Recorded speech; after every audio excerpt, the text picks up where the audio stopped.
बिस्मिल्लाहिर्रहमानिर्रहीम। अस्सलाम वालेकुम नाज़रीन, ट्राइका के साथ मैं हूं मियां हबीब और मेरे साथ आज शरीके गुफ्तगू होंगे फ़रूक बंगश। पंजाब के जारी बहरान में मजीद शिद्दत आ गई है। हर गुजरते दिन के साथ मामला गंभीर होते जा रहे हैं। अगर बजट पास ना हुआ तो आईनी सियासी बहरान के साथ साथ माली बहरान भी पैदा हो जाएगा। हुकूमत सुलह करती करती फिर लड़ाई की तरफ निकल आई है। इस लड़ाई के पीछे किसका हाथ है ये भी आज हम डिस्कस करेंगे, लेकिन पहले चलते हैं। पिछले प्रोग्राम में हमने कहा था कि 3 मौके ऐसे थे जब इमरान खान को इलेक्शन अनाउंस करने की यकीन दहानी कराई गई थी। उस दिन वक्त कम होने की वजह से बात अधूरी रह गई। नाजरीन की याद दहानी के लिए अर्ज करता चलूं कि जिस दिन इमरान खान ने मुल्तान में जलसा किया उस दिन उन्हें कहा गया था कि आप तारीख अनाउंस ना करें, मामला तय हो जाएंगे। जब उन्होंने 25 मई की तारीख अनाउंस की तो उस दिन भी उन्हें कहा गया कि आप अभी अनाउंस ना करें, इंशाल्लाह मामला जो है वो तय पा जाएंगे और इलेक्शन अनाउंस कर दिए जाएंगे। उन्हें इशारा दिया गया कि 28 के बाद की कोई आप तारीख रखें, लेकिन 25 मई पर बजिद रहे। तीसरी मरतबा जब वो इस्लामाबाद पहुंचे तो उन्हें यकीन दहानी करवाई गई कि आप चले जाएं, यहाँ मामला खराब हो जाएंगे, इलेक्शन जो है वो अनाउंस करवा दिए जाएंगे,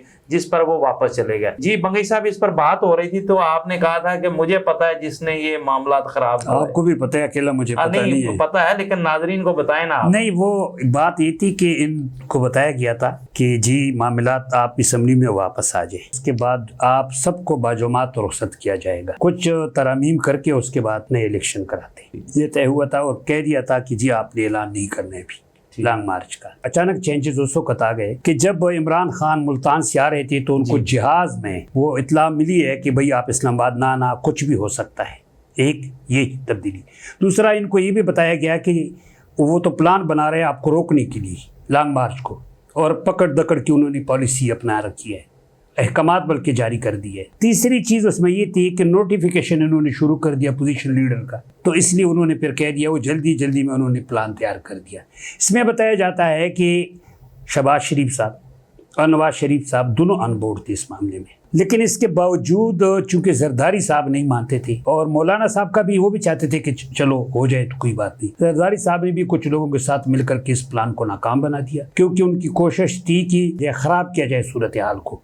जब तक हालात खराब नहीं होंगे उनका कोई काम नहीं चलेगा। जरदारी साहब ने बताया था नवाज शरीफ को और शहबाज शरीफ को कि मैं गारंटर हूँ ये इस हुकूमत का, तो आप किस तरह इलेक्शन में जा सकते हैं मेरी इजाज़त के बगैर। और उन्होंने कहा था कि फिर इसका आपको नुकसान इतना ज़्यादा हो जाएगा, आपकी सियासत ख़त्म हो जाएगी और फिर इत्तेहादी हुकूमत की किसी जमात के हाथ कुछ भी नहीं आएगा। अगला इलेक्शन जो है इमरान खान को प्लेट में रखकर पेश करेंगे, और उस पर स्टैंड लिया गया। जो लोग दरमियान में पड़े हुए थे उनमें भी उन्होंने इबहाम पैदा करने की कोशिश की और एक खुद साख्ता कहानी गढ़कर जो है मामला को खराब किया गया। और उसके बाद इमरान खान को ट्रैप किया गया। पेट्रोल की कीमतें नहीं बढ़ा रहे थे। जब फिर इनको पता चल गया कि इमरान खान का लॉन्ग मार्च तो हमने हाईजैक कर लिया है, और उसके बाद फिर ये शेयर हो। 2 लोटों का गारंटर था कि 2 लोटों को बिठाना है और हमने तरमीम करानी है और अपने लिए माहौल बनाना है इस चीज़ का। ये माहौल इस तरह ना बनता अगर वो लोग वापस आ जाते, फिर आप डाका मार सकते थे नैब पे। चूंकि आज हम डिस्कस कर रहे हैं पंजाब, इस पर हमने बात करनी है अगले प्रोग्राम में, लेकिन अभी हम चलते हैं ये पंजाब में जो मामला तो हो रहे हैं लड़ाई झगड़े के। कल हमने देखा कि अच्छी भली हुकूमत जो है वो मामला तय करती करती जो है दोबारा फिसल गई। कल सुलह कर रही थी, आज फिर लड़ाई की तरफ निकल आई है। क्या इसके पीछे क्या मामला है? आपने असम्बली की बीट की है, मैंने भी की। असम्बली में इससे भी गर्म गर्म माहौल आपने भी देखे हैं, मैंने भी देखे हैं। टेम्परेचर बहुत हाई होता है, फिर मामला तय होते हैं कि हमने बिजनेस किस तरह चलाना है। बजट का तो बड़ा आसान सा था कि बजट पेश करने, दोनों मफाद को, सूबे के मफाद में है ना। 12 करोड़ आवाम है, लोग है, 12 करोड़ लोगों का मामला है। लेकिन ये ऐसा हुआ कि अचानक इनमें तलखी किस तरह आई। एक तरफ तो अपोजिशन इस मौके के इंतजार में थी कि हमारे काबू आ जाए, ये काबू आ गए। हमेशा अपोजिशन जो है ना सिर्फ बजट में हर वक्त टफ टाइम देती है और वो अपना बदला लेना चाहती है, इसलिए उन्होंने आईजी का भी मसला उठाया, चीफ सेक्रेटरी का भी उठा लिया। अच्छा, आईजी का और चीफ सेक्रेटरी का मसला भी मेरा ख्याल है कि कल तक तो इतना कोई ज्यादा नहीं था। दोनों पार्टियां जो है उस तरफ आ रही थी कि बजट पेश किया जाए। कल के एपिसोड में हुकूमत ऐसे लग रही थी कि जैसे लेट गई है, और उसका एक नफ्सियाती असर हुआ कि लोग तू तू कर रहे थे। एक तो बुनियादी तौर पर इस हुकूमत के पास जो है ना वो अक्सरियत नहीं है, और जिस तरह बनी है वो हमें पता है कि वो 25 लोटों के साथ मार्ज वजूद में आई थी, लेकिन वो जब डी सीट हो गए तो उसके बाद तो फिर इनके हाथ पल्ले कख नहीं रहा। अब ये हवा में मुअल्लक हुकूमत है, ये इनके पास उस तरीके की स्ट्रेंथ नहीं है कि ये असेंबली में अपने पाँव पर वजन डाल मासूम नहीं है, ये बड़े समझदार है, इनका बस नहीं चलता है, ये बहुत समझदार है, बड़ी चालाकी से काम लेते हैं। आप स्पीड ब्रेकर लिखते हैं ना, अता तारड़ साहब इतनी स्पीड के साथ गाड़ी चला रहा था और आपको पता है जब आगे से देखे ना, जब आगे से देखिए आगे से स्पीड ब्रेकर आ जाता है फिर जंप तो लगता है, तो उसको जंप लगा दिया। ऐसा जंप लगा कि याद रखेगा ये जब बंदा इक्तिदार में आता है ना तो उसका लबो लहजा थोड़ा दुरुस्त हो जाता है, वो अपना लबो लहजा इस तरह जारी रखता है जैसे अभी तक जो है ना वो अपोजिशन में है, और इसलिए इसका बेड़ा गर्क कर दिया। वो किस किस्म के बयान दे रहा था। पंजाब की सियासत का ना मैकेनिज्म थोड़ा मुनफरद है। जी बिल्कुल ठीक है, यहाँ जो है ना बड़क की सियासत है, जज्बात की सियासत है। बड़क की भी हद होती है ना। अच्छा, नहीं मेरी बात सुन लेना, अब आप ना बड़के मारा करें। नहीं मैं बड़क नहीं मारता हूँ, मैं तो जवाब दे रहा हूँ। नहीं जज्बाती हो जाते हैं आप पंजाब की सियासत की चस पड़ गई है। नहीं पड़ी है। इन्होंने कहा कि चीफ सेक्रेटरी और आईजी को बुलाया जाए और मामला खराब हुआ अता तारड़ से, और इन्होंने अपनी इज्जत बेइज्जती का मामला समझ लिया कि अता तारड़ को जिस तरीके से वहां से निकाला गया, नफसियाती तौर पर तो पंजाब हुकूमत खत्म हो गई। पंजाब हुकूमत तो गई। कल जो है वो चौधरी परवेज लाई का बोल बाला था, उस पर क्या हुआ कि आईजी भी अकड़ गया। उसने कहा कि मैं वहां जाके बेइज्जती नहीं करवाना चाहता, आपने मुझे हुक्म दिया था तो मैंने ये सारे इकदाम किए थे। चीफ सेक्रेटरी भी फिर खड़ा हो गया, उसने कहा जी हमने तो आपके ऑर्डर ओबे किए थे, आज आप हमें भूखे शेरों के आगे डालने के लिए लेके जा रहे हैं तो हम तो नहीं जाएंगे। इस तरह तो पूरी वो डिमोरलाइज हो जाएगी। कल को हम कहा हम पुलिस फोर्स को खड़ा नहीं कर सकेंगे। इन्होंने सोच विचार की कि ये मामला तो वाकई बेइज्जती हो गई है, बेइज्जती ही महसूस जब की है ना, उसके बाद फिर इन्होंने स्टैंड लिया। उन्होंने कहा यार ये तो वाकई बेइज्जती सी हो गई है, तो हमें इस पे स्टैंड लेना चाहिए। आज फिर ये जज्बाती हुए हैं, फिर इन्होंने कहा कि नहीं हम ना आईजी माफी मांगेगा ना चीफ सेक्रेटरी, और तारड़ भी जो है वो असेंबली में बैठे। बात यह है ईवानों को बेतौकीर किसने किया? इन लोगों ने बेतौकीर किया। खुद सियासतदान मुकद्दस ईवानों के को ये तो बेतौकीर करते। आप देखें जिस दिन माफ कीजिएगा फरूक बंगई साहब, बेतौकीरी की बात करते हैं। हर चौथे रोज जो असेंबलियों में होता है, हमें नहीं पता कि ये थिएटर का मंजर पेश कर रहे हैं। वो तो ठीक है सर, जो माँ बहन की गाली गलोच और जिस तरीके की थर्ड क्लास जबान इस्तेमाल की जाती है और जिस तरीके का बिहेव होता है, हमें सारा पता है। अच्छा, यहाँ गमला टूट जाता है, बड़ा जुर्माना, वहां पे सब कुछ तोड़ देते हैं, कोई नहीं पूछता है। लेकिन ये चीज है कि जिस दिन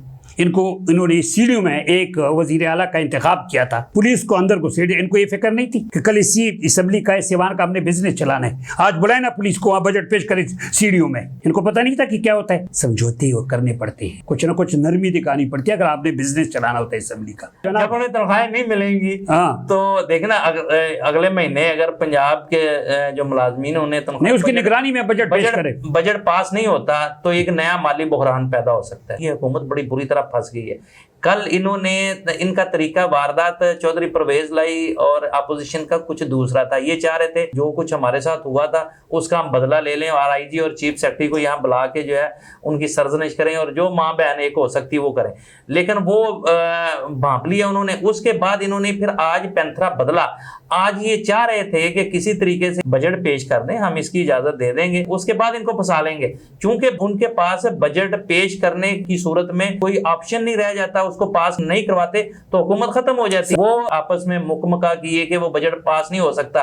लिहाजा ये मैं आपको बता दूं कि अगर ये इन्होंने अफामो तफहीम के साथ बजट पेश ना किया, अपोजिशन को ना मनाया, उनके पर्चे खारिज ना किए और उनकी तसल्ली तशन्नी ना करवाई, तो उसके बाद ये बजट चला जाएगा। ज़िमनी इलेक्शन के बाद इन्होंने अभी 1 माह के लिए इजलास एडजर्न भी कर सकते हैं, और अगर ये पेश हो जाता है तो इसको पास नहीं होने देते, तो फिर भी उसकी सूरत में जो जब तक ज़िमनी इलेक्शन नहीं हो जाते, उसके नताज नहीं आ जाते, उस वक्त तक ये इसी तरह पंजाब का आइनी सियासी बहरान के बाद माली बहरान भी इसी तरह शिद्दत इख्तियार कर जाएगा और ये सारे मामला पंजाब के जो है ये मुअल्लक हो जाएंगे। मियां साहब बेहतर इस चीज में है जी कि अपोजिशन भी अना की जंग न लड़े और ये भी इतने रिजर्ड न हो।